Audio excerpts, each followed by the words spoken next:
আজকে আমরা তৈরি করব আলু বেগুন দিয়ে একটা খুব সুন্দর তরকারি, খেতে ভীষণ টেস্টি হয়। তো চলো রান্নাটা শুরু করে দিই।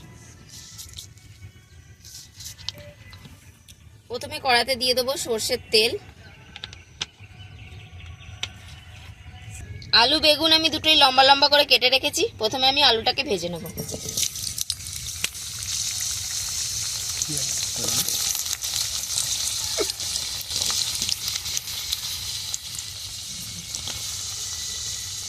একটু হলুদ গুঁড়ো দিয়ে দেবো, ভালো করে ভেজে নেব, সাথে একটু নুনও দিয়ে দিলাম।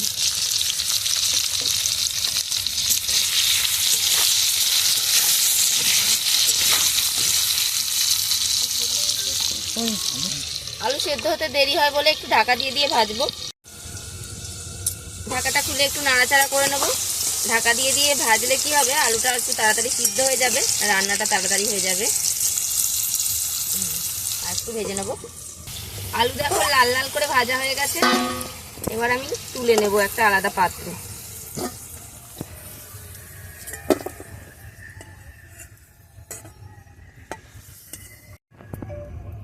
এবার লম্বা করে বেগুন কেটে রেখেছি, সেগুলোও ভেজে নেব।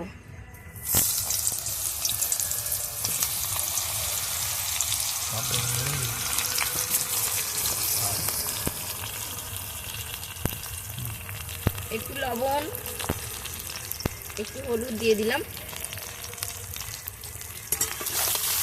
বেগুনগুলো নাড়াচাড়া করে ভেজে নেব।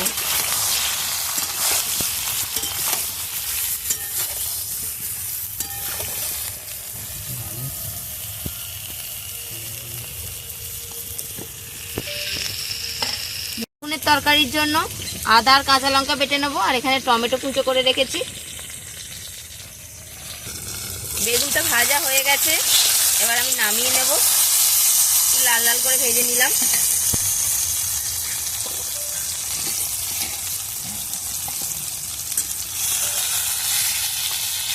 বেগুনটাও তুলে রাখবো।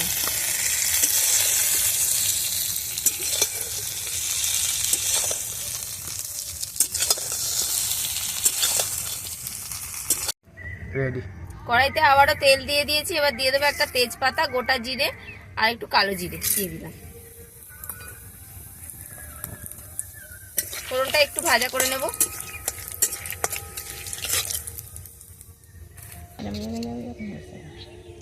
এবার কুচো করে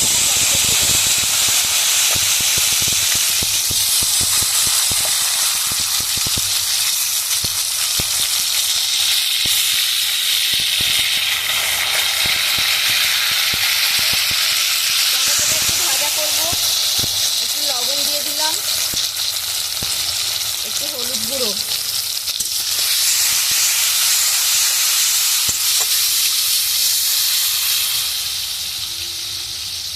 টমেটোটা একটু ভাজা ভাজা হতে থাক, ততক্ষণ আমি একটা মশলার পেস্ট তৈরি করব।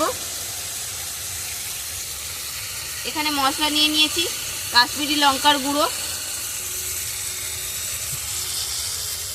1 চামচ ধনে গুঁড়ো দিয়ে দিলাম,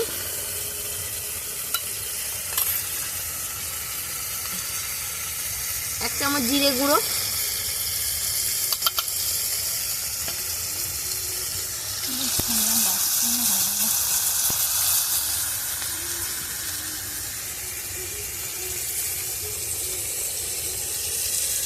আদা কাঁচা লঙ্কার বাটা দিয়ে দিলাম।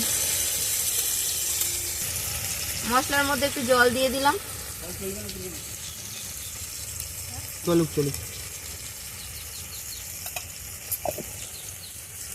মশলাটা ভালো করে জলের সঙ্গে মিশিয়ে এখানে টমেটো দেখো গলে গেছে, টমেটোর মধ্যে দিয়ে দেবো।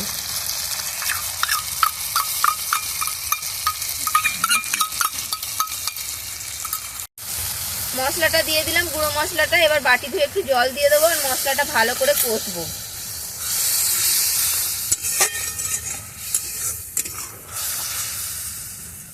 একটু গরম মশলার গুঁড়ো দিয়ে দেবো। দেখো মশলার থেকে তেল ছেড়ে গেছে।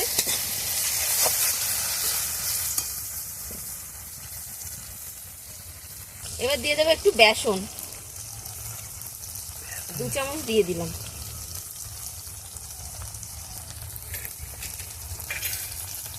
বেসনটাকে এটার সাথে ভালো করে একটু ভেজে নেব, নাহলে কিন্তু বেসনের কাঁচা গন্ধ ছাড়বে।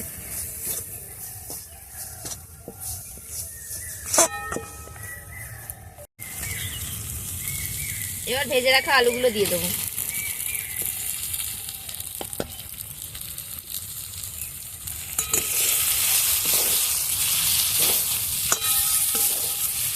এবার আলুর সাথে মশলাটা একটু কষিয়ে নেব।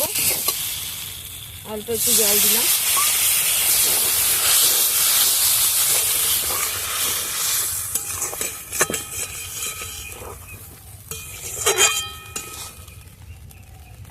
বেগুনও দিয়ে দেবো।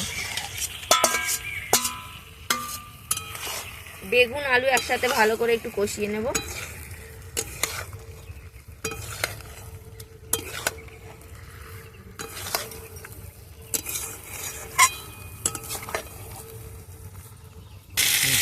এবার একটু স্বাদ মতো চিনি দিয়ে দিলাম, একটু অল্প করে নুন দিয়ে দিলাম, একটু জল দিয়ে দেবো।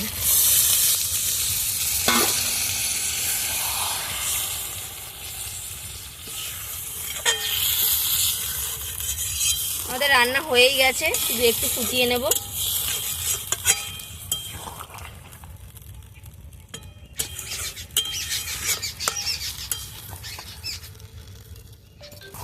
তো আমরা একটুখানি মাখো মাখো রাখলাম। তোমরা যদি একটু ঝোল খাও তাহলে একটু জল জল করে নামাতে পারো। এবার আমি তরকারিটা নামিয়ে নেব, আমাদের হয়ে গেছে। এতে নামাবো?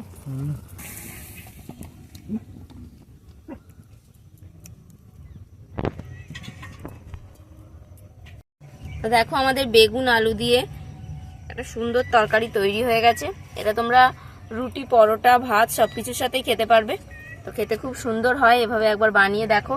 আর কেমন লাগলো আজকের রেসিপি কমেন্ট করে অবশ্যই জানাও। আজকে ভিডিও ভালো লাগলে লাইক করে দাও। তো আজকের মতো এখানেই শেষ করছি।